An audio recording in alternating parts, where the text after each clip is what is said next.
Luto na siya.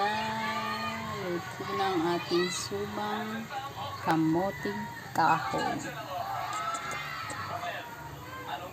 Ito na po, nabalatan ko na yung kalahati. Meron pa akong babalatan na 4 na peraso.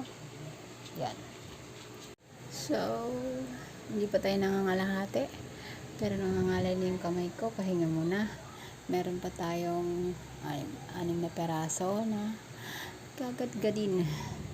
Ito pa, hindi pa tapos. Pahinga muna yung kamay ko. Masakit na baga, baka masugatan. Konting tiyaga na lang. Naubos ko na siya.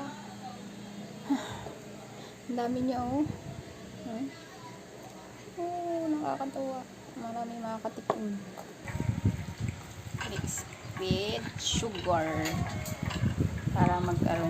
Sinalang ko to sa apoy para medyo lumambot siya. Kasi pag hindi mo siya ininit, malutong siya. So, mahirap siyang ibalot. So, kaya sinasalang siya sa apoy.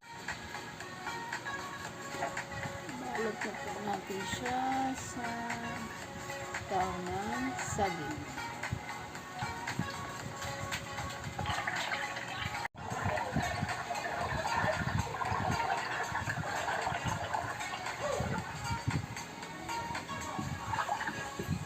Siya kaya dyan sana? Ito, dito sana.